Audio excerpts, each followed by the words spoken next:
we're going to see some things done which the MAGA will like. And they're going to go, see, told you, he's doing it.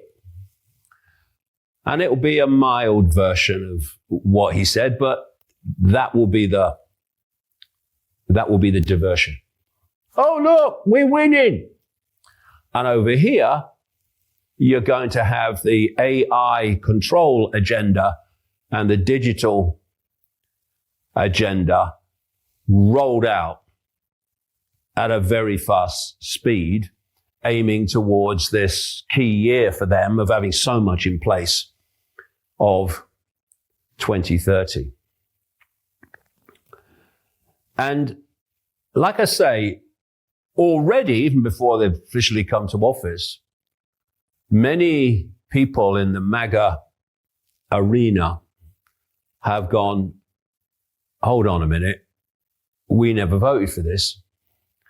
Others, of course, are quite happy for Trump and Musk to do exactly the same as the Democrats did, because it's our side doing it now, so it's okay. So, oh, that's terrible, that's Soros, he's manipulating with his billions. Okay. Oh, that Bill Gates, oh, have you seen him? He's doing all this stuff and billions and... Oh, look what Elon's doing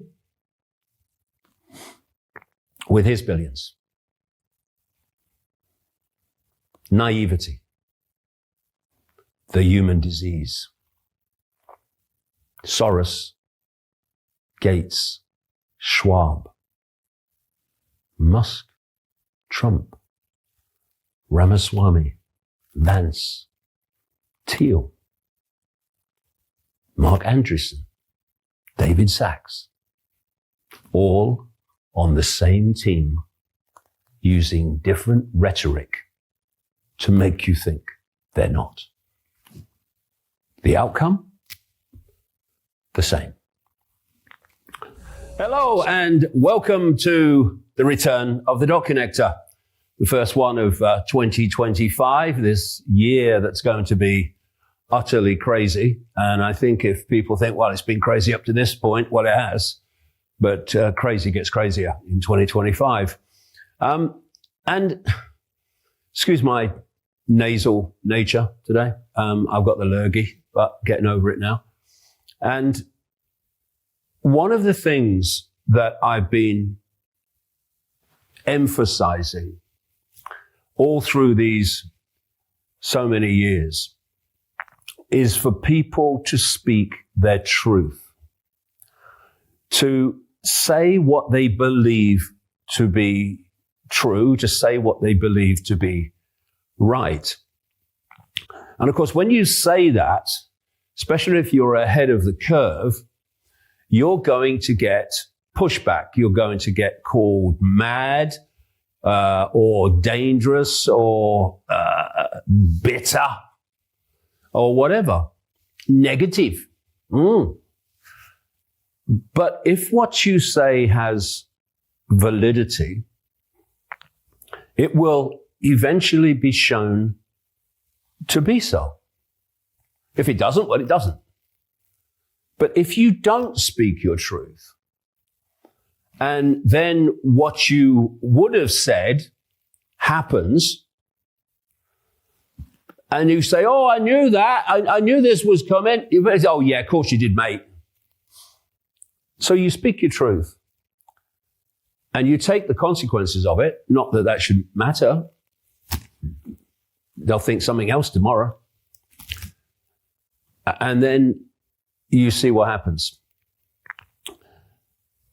And there are some things, like Donald Trump and Elon Musk, where I've said things and got massive pushback, criticism, demonization, that wasn't a guess, wasn't a punt, it was a gimme. After 35 years of this, I'm in my 36 now, nearly, there are some things that are so clear that you know they're going to happen. And what we have been seeing in recent days is what Elon Musk, for one, really is. He's a con man. He's conning you. He is a multi-billionaire, hundreds of billions, brackets officially, and he has been imposing his will in an ever more expanded way. And Mr. Free Speech Absolutist, I'm a free speech absolutist, I am. What does that mean? It means I'll censor anyone I don't agree with, which is what's been happening. And I'll come to that later in the dot connector. And then there's Donald Trump. So many people that supported Donald Trump now, not all of them, a lot of them are doubling down in the hope that he'll do what he said he would do. But a lot of people are looking at his picks for his government and his statements on various things, some of which I'm going to come into now. And they're going, what happened to the Trump that I voted for? And this is what we're seeing. I've been trying to get this across now for so long. There's a changing of the guard, a changing of the cult-controlled guard, whereby the obvious, blatant politicians that are serving the cult agenda, serving the woke and the climate change and all the rest of it, mass immigration, they are starting to be replaced. Now, what's happening, and there's no better example of this than Alex Jones, is that the alternative media central core is reading this, massively wrongly, I would suggest, as we're winning. It's Elon. He's transformed the world. Trump's the savior. But actually, all it is a different route to the same end. Because take the American situation, if Kamala Harris had got in and pushed the agenda, then the pushbackers, who call themselves the right, the MAGA, would have been pushing back on her all the time. See, told you, this is what we told you she'd do. So what you do to pull the pushbackers in is you sell it to them in a different way. So you have Trump come along and just tell them what they want to hear. It's not what he's going to do. He'll do kind of some of it because he can't not do any of it. It'd be too obvious, but he's not going to do most of it. And you have Musk come in. Musk, who positioned himself long time ago as the skeptic about AI, it could be dangerous, could be the end of humanity, and has since just rolled out more and more AI. Crazy. And now we have Musk's mate, David Sachs, appointed to be the driver of AI policy and Bitcoin policy in the Trump administration. We have Musk's mate, Peter Thiel, who provides through Palantir technology for the intelligence community and the Pentagon, etc., and overseas intelligence networks as well. And we have Peter Thiel's mate, lots of mateys here, J.D. Vance as the vice president, officially. And we have Musk, along with this guy, Vivek Ramaswamy, or Vivek Ramaswamy, as I call him, who are being given the job of deregulation and of making government more efficient. So what does this mean? It means, in terms of deregulation, deregulating all those things that would slow down, at the very least, the playing out of AI control and the fusion of AI with humans. Efficiency, it means basically handing over power over government to $100 billionaire or 100 billionaires like Musk. And so what we're going to see is this, because we're closing in on this inauguration of Trump now. We're going to see some things done which the MAGA will like. And they're going to go, see, told you, he's doing it. And it will be a mild version of what he said, but that will be the diversion. Oh, look, we're winning.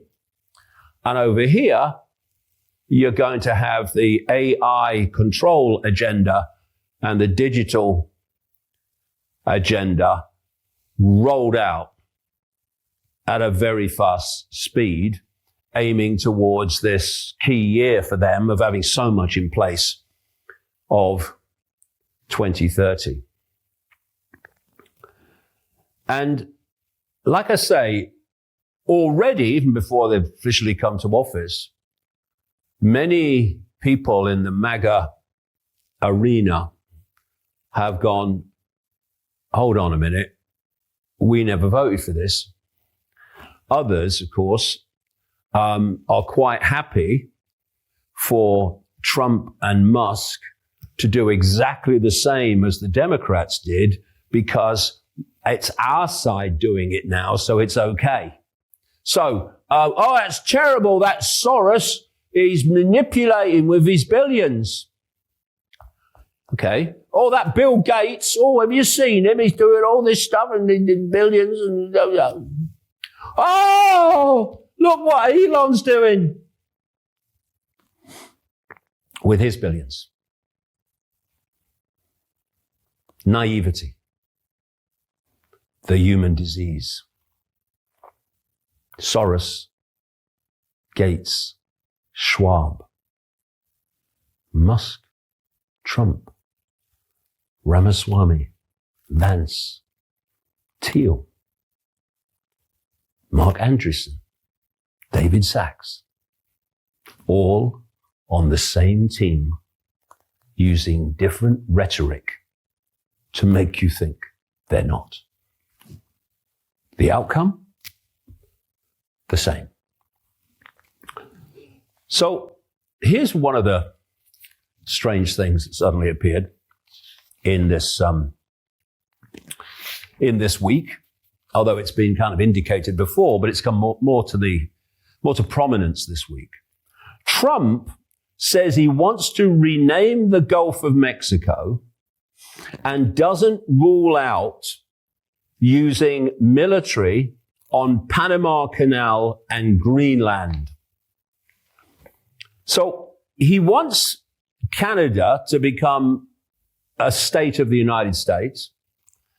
He wants to take back the Panama Canal by force if necessary, and he wants to take control of Greenland by force if necessary. And he wants to rename the Gulf of Mexico. I'll do this as soon as I can when I come to office.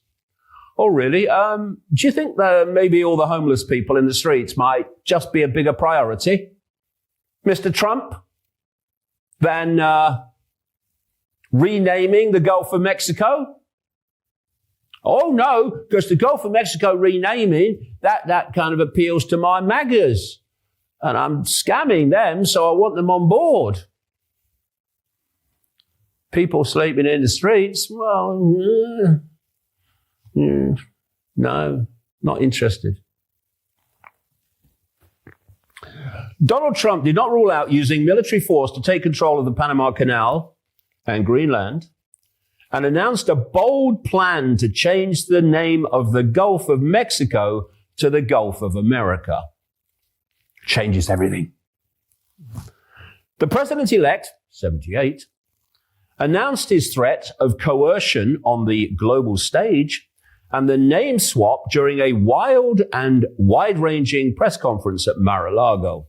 Just 13 days before the inauguration, he said the United States was entering the golden age, which is occult symbolism, by the way, and will take off like a rocket ship. One of Musk's, I take it. When he gets the keys back to 1600 Pennsylvania Avenue, he said as well that the United States needs Greenland for national security. You need it for the resources and the fact it's part of the cult plan, which I'll come to as we go along. And questioned whether Denmark had any legal right or interest in the territory. He said that if Denmark tried to hold on to Greenland, they would face heavy economic tariffs. There you go, man that believes in freedom. Freedom of thought and freedom of action without tyrants imposing their will upon you. And he said that if Denmark, tried to hold on to Greenland, heavy economic tariffs. He also argued that the people of Greenland would vote to become part of the United States. Now, what is this really all a bloody bout? Well, I remember, because I'm old and I've been doing this a long time, back in the 1990s, when it was very much part of the alternative media analysis, that the plan was for a North American Union, a fusion of Canada with the United States and Mexico, basically mirroring the European Union, because the more you centralize power, the more power the few have over the many.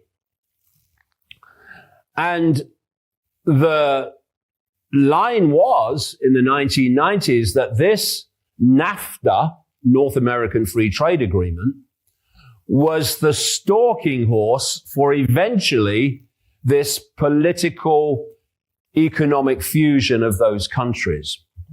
Now, here's another map which came out of the Club of Rome.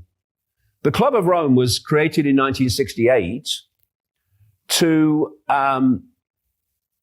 use concerns about the climate and the environment to justify centralization of power. And of course, they've done it ever since. And human caused global warming is all part of that package, that approach. And they came out with a map of how they wanted to break the world up into regional groups, which of course would be controlled centrally by a world government. And what did they say?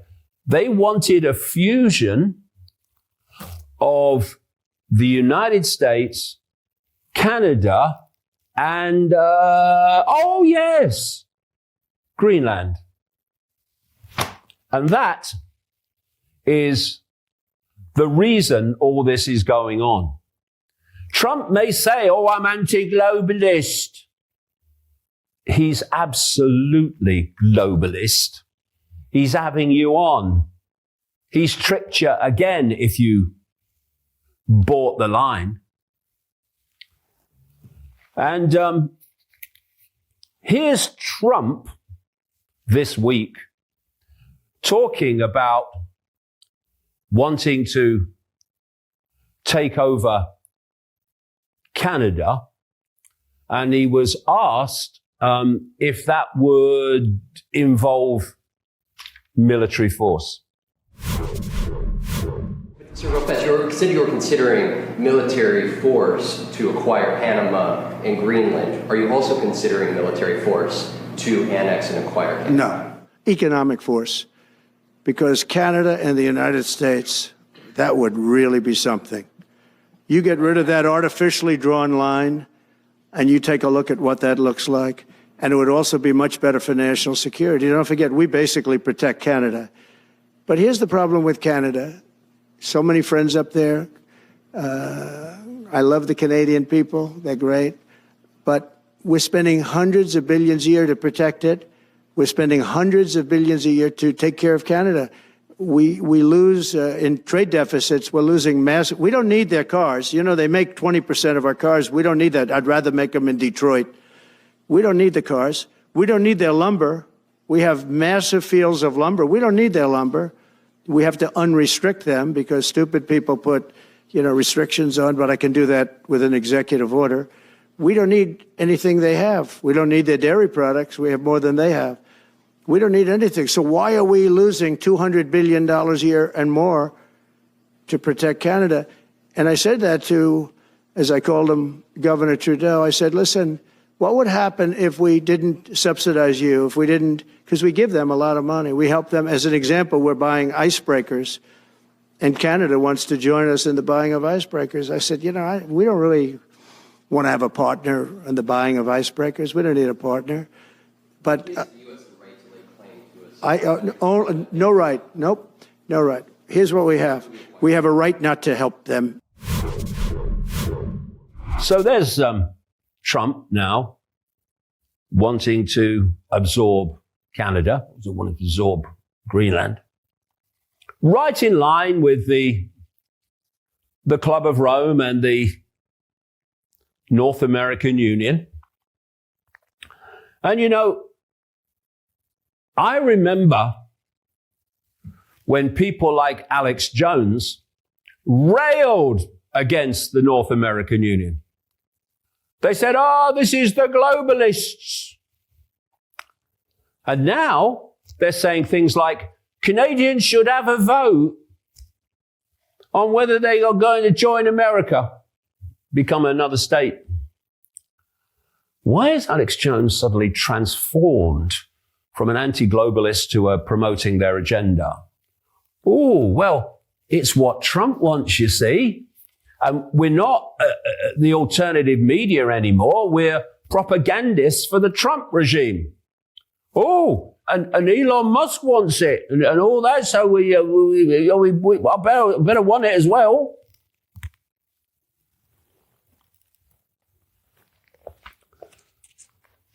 And he posted something, Alex Jones, this week, which said, today is the day that the globalist, Anglo-American, neoliberal New World Order died.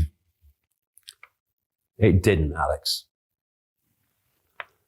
Justin Trudeau's resignation is the first domino to fall in a series of massive globalist failures worldwide.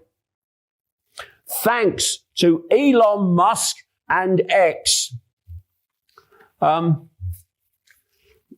mate. The way they're selling the same agenda has changed so that they can pull in those that previously opposed it, like you. So this is Alex Jones, in my view, just my opinion, talking total crap.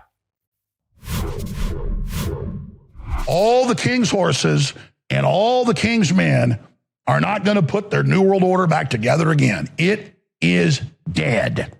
I said about 2 years ago on air, we've turned the tide against the globalists, and they will be defeated. The question is how fast. And I said it'll be much less violent and a lot less people will die. and it'll be hard to turn around, but it'll be much better than where we're going if they're in charge, and we're not offering some utopia, but a system based on honesty and truth and pro-human and prosperity and security. And I said, if we're really aggressive and truthful and go after the New World Order and aren't afraid of them, because you better be afraid of letting them be in charge, this is a death cult, then we can mitigate this, and the best way is to just destroy them now by annihilating them with the truth and assassinating them with the information, not physically. And I said, I want you to murder them. I want you to kill them with truth. I want you to murder their identities because it is who they are. I want you to viciously, with a double-edged dagger of truth, plunge it into their heart, their carotid arteries, their liver. I want you to slit their throat. I want you to gouge their eyeballs out, non-violently. With the truth, that's the analogy. No violence, no physical. Informational is 90+% of warfare. We have the truth. We have history on our side. We have God on our side. With God on our side. How many tyrants throughout history and those that supported them have claimed the right to do their tyranny because God is on our side? It's a funny God, isn't it? Who's on the side of taking other people's land and imposing your will upon them and ignoring their needs because they don't suit you, like Trump, Musk, and what have you. But God's on their side, and we're winning. Now, if you think you're winning, you let your guard down. Oh, we're winning now. Elon's going to win for us, and Trump, and that's it now. Phew. Whereas at Harris won, people wouldn't be letting their guard down. They'd be going, what they're going to do now. This is why it's been done. One reason why it's been done. So anyway, Trudeau's resignation and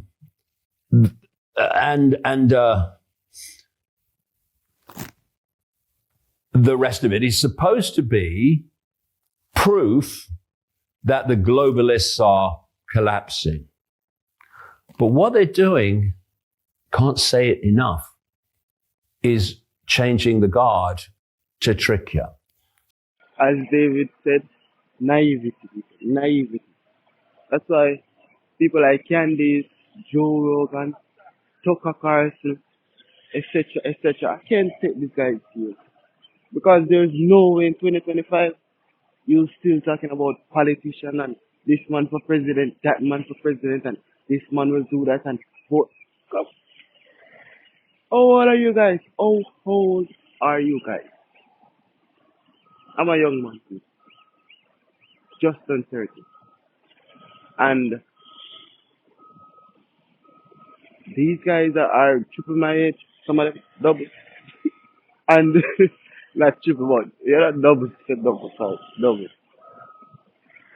And you're still talking about politicians, gonna say was politicians. Vote for this, vote for that. It's crazy, people. Naivety. It's just, keep me type of reason when you check it out. There is no way you can still believe that politician and some guy gonna change the world, gonna make the world better for us. That's absolutely bull crap at the highest level, people. The part I love the most about these videos with David Icke is when somebody typed it in the comment section and you know, yeah, me always laugh when they make the references, but when the person said, so David, yeah, that's mimic the people that want them to speak, it's so funny. So I like that part. And yeah, information mostly with the offer. Information, David opinion, knowledge, and etc. And these guys are so easy to predict. It's just crazily amazing how most people can't see these things. Or they refuse to see it, as I would say. There's no way like people like Joe can't be stuck, claim to be quote unquote intelligent. You can't break down that these politicians and all these MAGA conservative, but then again, these people believe in Jesus Christ, religious, Catholic, Christianity, all these madness, all these psychosis, mental psychosis to the highest level. So what do I expect? What can I expect? To be real. So it come with the territory people. If you believe in those things, easy for you to get tricked by politicians and the crazy agenda. Yeah. It's playing out. It's playing out. See a lot of people talking about this digital ID. Well, we're already digitalized, so it's just another hoorah. Hoorah. Everything is coming to be, and it's not gonna be stopped. It's sad to say, man like David Icke and many others like him, they tried to wake up most of the population, but it's just not going through people, and that's the point here. So, more strength, more power, continue the fight.